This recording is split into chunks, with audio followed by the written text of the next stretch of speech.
Hello everyone. In this video I'm going to be talking with you about RC transient circuit analysis. And so we have our RC circuit here with our VDC, which is a direct current voltage source, and when the switch closes at time equals 0, then it's going to energize the rest of the circuit here with R and C in series. And our primary consideration is to derive VC of t, which is the voltage of the capacitor, as a function of time. And also we're going to derive the voltage of the resistor as a function of time, and the current throughout the circuit as a function of time. So we'll begin our analysis by going into KVL, because we have a series circuit here. And KVL tells us that VDC equals VR of t plus VC of t. Next, we're going to expand VR of t. And so we have IR of t times R plus VC of t. Next, we'll take notice of the fact that IR of t equals IC of t. Why is that? Well, because this is a series circuit. They share the same current, so they have to be equal. And IC of t, just in general, for any capacitor, is C times dVC of t dt.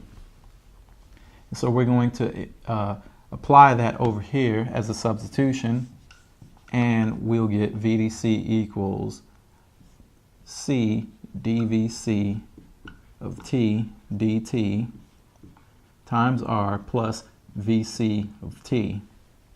Next, we'll just go ahead and multiply that into this expression and get RC dVC of t dt plus our VC of t. Now this is called an ordinary differential equation, and it is first order.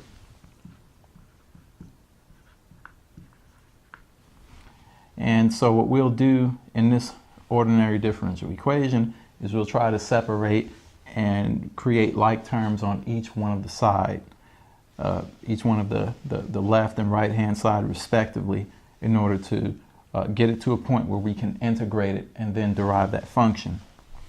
So our very next step will be to switch sides with this term and then this term. And so that will give us negative RC dVC of t dt equals VC of t minus VDC. And we have that. Very next step is to multiply both sides by dt. So now we have negative RC dVC of t equals VC of t minus VDC times dt.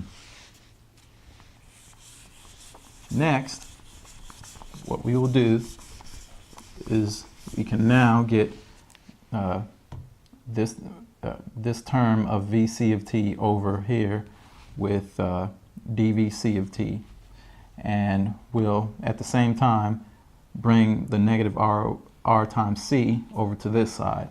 And so now that gives us 1 over VC of t minus VDC, all of that multiplied by dVC of t, which equals negative 1 over RC times dt.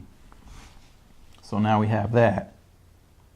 Next, what we'll do is we'll start our integration, because we've accomplished our goal of separating and having like terms on both sides, on the sides that we want it to be, because we have VC of t here, VC of t here. They're on the same side. Nothing's being multiplied by t itself, so that's as good as it's going to be in terms of t itself by itself. And so now we'll go ahead and we'll integrate. We'll have 1 over VC of t minus VDC. We have our dVc of t. And we'll integrate our negative 1 over RC dt. Now, we have our integration set up, but we need to establish some upper and lower limits. And we want our function to be in terms of time or in terms of a function of time. So that's going to be our upper and lower limits. So what it means is that we're going to have to create a placeholder variable in place of our variable here, t. And so now t can equal anything that just a placeholder. You can make up any variable itself. We're going to make t equal to beta, and now that'll allow us to make our upper limit equal to t. Then our lower limit will be equal to t sub 0. And so we'll go ahead and apply that on this side. We have beta there, we have t here, t sub 0 there.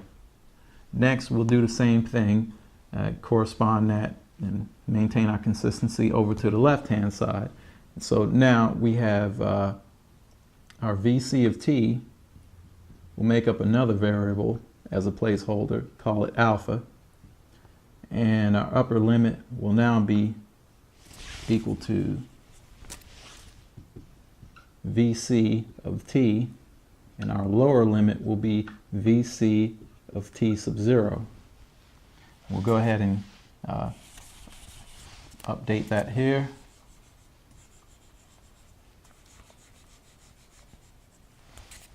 We have alpha here, alpha there, and VC of t here, VC of t sub 0 there.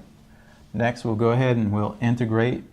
And when we integrate, on the left-hand side, we have natural logarithm ln of alpha minus VDC evaluated between the limits of VC of t and VC of t 0. Then this side over here will be negative 1 over RC evaluated between the limits of beta evaluated between the limits of t and c sub 0 or t0. And so that will give us natural logarithm of VC of t minus VC minus VDC, and that's going to be minus the natural logarithm of VC of t sub 0 minus VDC. It's all going to be equal to negative 1 over RC times t minus t sub 0. And then next, we're going to use a logarithm property in order to make this a little bit more compact. And so now we have natural logarithm of VC of t minus VDC divided by VC of t sub 0 minus VDC is going to be equal to negative 1 over RC t minus t sub 0. That's not changed. And so then we're going to apply the fact that e to the ln of x equals x. I'm going to be writing e itself, say e to the x equals exponential x. You'll find EXP in a lot of semiconductor theory textbooks, and so I'll be applying that to our equation here.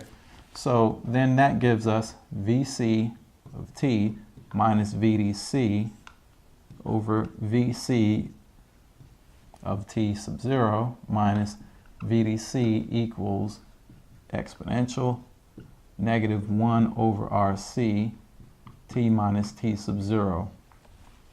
Then I'll bring that over to this side, and then we'll have VC of t minus VDC equals VC of t sub 0 minus VDC times our exponential negative 1 over RC t minus t sub 0.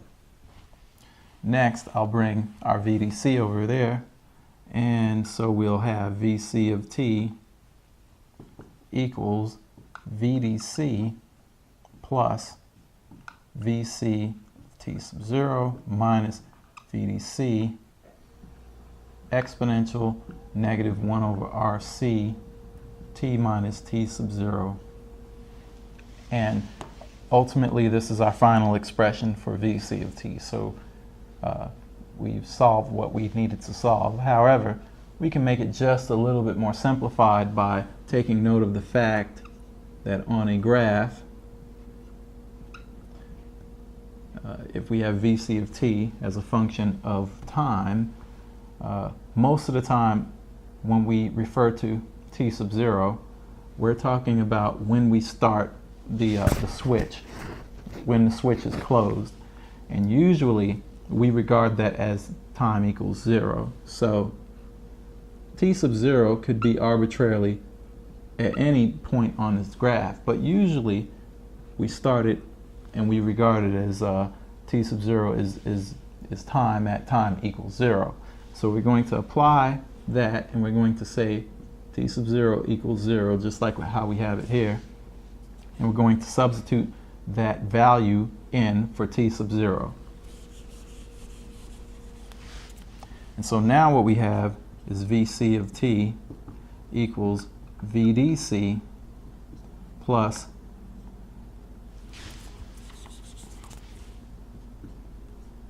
VC of 0 minus VDC exponential negative 1 over RC. That's just going to be multiplied by time itself, because t minus 0 is just t. So this is going to be our expression that we have for VC of t, which is the voltage across the capacitor with respect to time. Next, what we can do is we can work on our expression for the current throughout the entire circuit, since we have VC of t.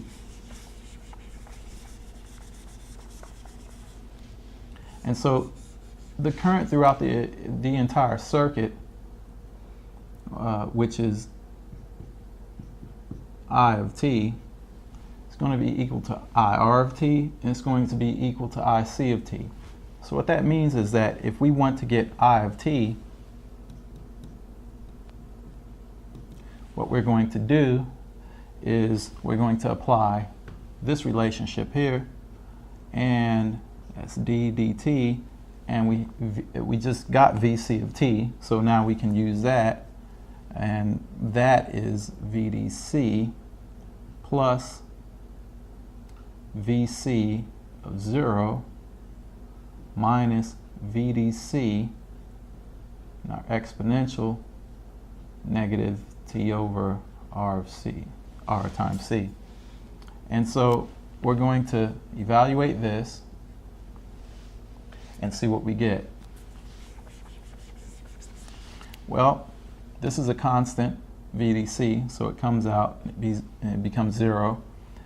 Next, when we differentiate exponential negative t over RC, it's with respect to time, then we are going to get an expression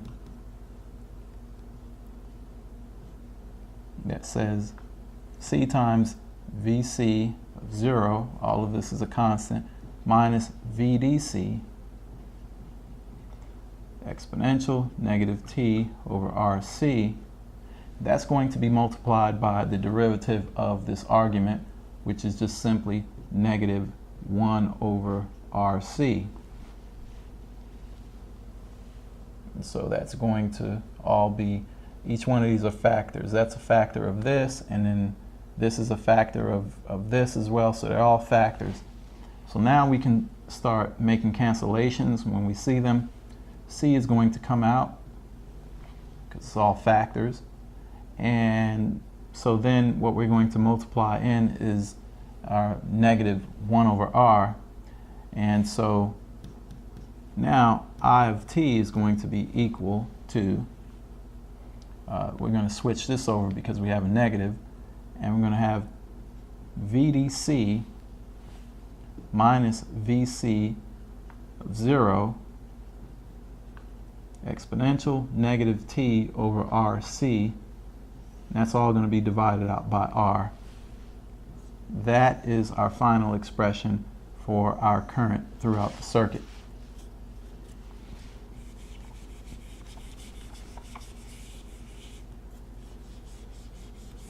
Last but not least, we'll go ahead and we'll take a look at our expression for our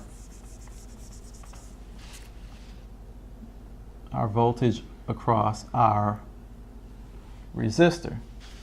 And so again, we'll be using what we originally had before, something as basic as our KVL expression. VDC equals VR of t plus VC of t. Well, VDC minus VC of t equals VR of t. And so what we'll do is we'll just simply have VDC minus VC of t. VC of t is here. And so we'll have negative VDC. And then when we apply that negative over here, we can maintain our positive on the outside, but we'll switch what we have on the inside. And then we'll have VDC minus VC of 0. That's going to be multiplied by our exponential negative t over RC. And then so, make note of this, that's VR of t. Automatically we can see that our VDCs are going to cancel and become 0, because VDC minus VDC is just simply 0. And so now we're going to have that VR of t equals VDC minus VC of 0 exponential negative t over RC. And that will be our final expression for our voltage across our resistor in this circuit. And that voltage across the resistor is just from here to there. It's not with respect to ground. And so that's what we'll have there.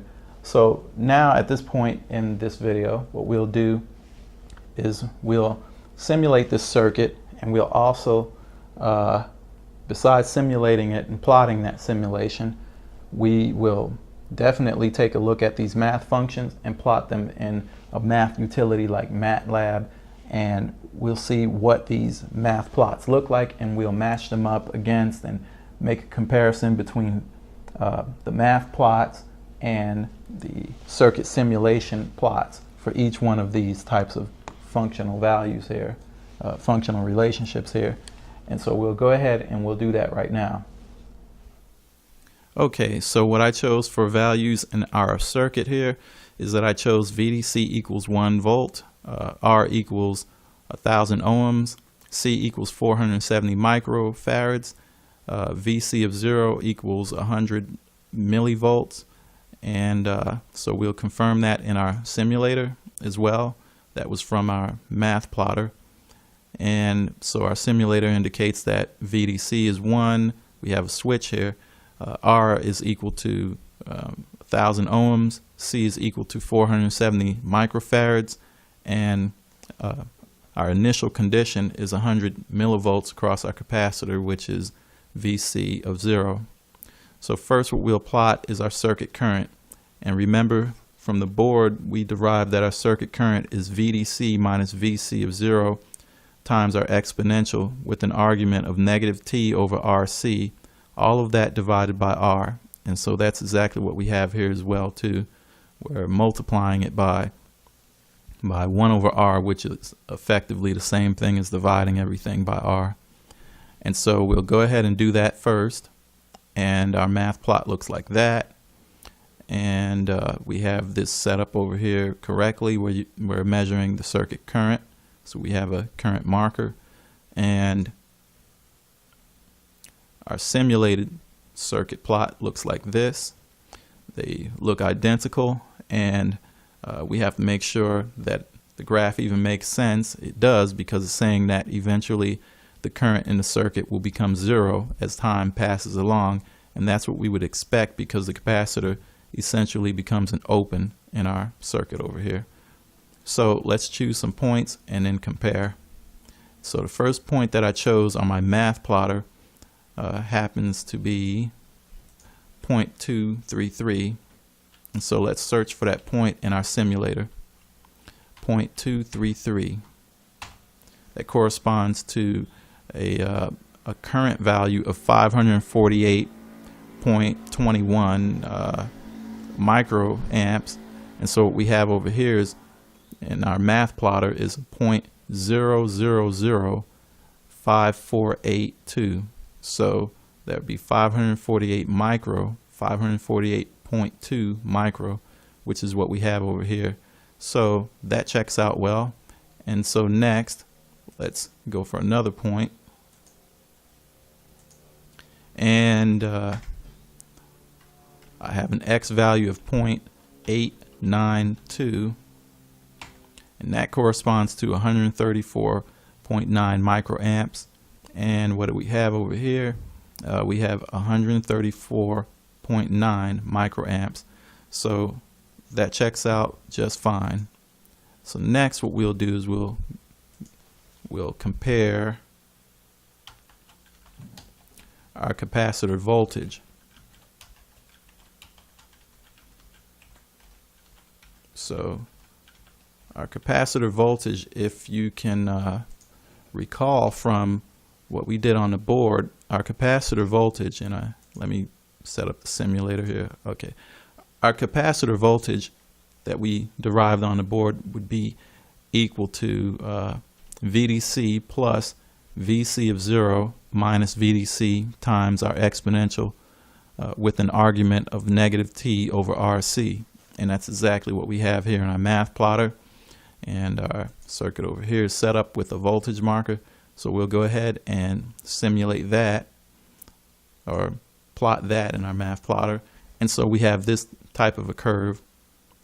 And that makes sense because we would expect for our voltage in our circuit across our capacitor to eventually be distributed over the entire capacitor itself, because essentially it becomes an open. And so in our simulator, we're going to look for the same plot, and it is the same plot. Looks identical. It approaches 1, which is VDC, and we're going to look at and compare a couple of points on the graph. So our first point is going to be time equals 0.269, and that corresponds to a value of 492.22 millivolts. And what do we have over here in our math plotter? We have 492.2 millivolts. So that is a good match. And so next we'll go somewhere else on the graph, and I just chose that point, and that is time equals 1.136. And so we have a value of 919.73 millivolts. Over here we have 919.7 millivolts. So that checks out just fine. And that verifies that we derived the correct math expression for our capacitor voltage. So next, and finally, what we'll do is we'll take a look at the resistor voltage, just the voltage across the resistor without respect to ground. So what we'll do is we'll use a voltage marker that is differential. It just means that it's going to compare between 2 points without respect to ground. That's voltage wise. And so we'll go ahead and do our math plot here, and we get that. And then for our simulated plot, we get this. And so we can look here and see that yes, they do look exactly alike. And let's see if we can get some intuition for this here. And the intuition that we're getting is that the voltage will eventually decrease to be 0 across the resistor, because why? All of it's going to go over to the capacitor. So at first, when the switch closes, the capacitor is like a short, so there's very little voltage that is across it. But with time, as it becomes more and more of an open, it's going to have all of the voltage distributed across it. And the resistor has this type of relationship, which is the other way around. The voltage across the resistor decreases with time. Also, not to miss my consistency in our checks here, but recall from the board that our voltage across our resistor was equal to VDC minus VC of 0 times our exponential with an argument of negative T over RC.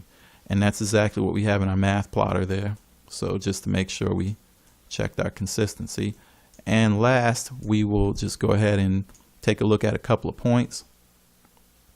I'll choose a point there, and let's bring up this, and we'll search for a time value of 0.195, and that corresponds to 594.37 millivolts. And so we have over here 594.4 millivolts. That's a good match. If we were to round this off, then we'd get 594.4, and so that checks out fine. And then so let's choose another point. The point that I just chose here is 0.952 for our time. And so we get 118.73 millivolts over here in our simulator. And we have 118.7 over here in our math plot. So that also checks out fine. So that completes it for our mathematical expression verification versus what we'd get in our simulator for our circuit at this point in the video. So that completes this portion. Thank you for watching this video. Hopefully it was helpful to you, and have a nice day.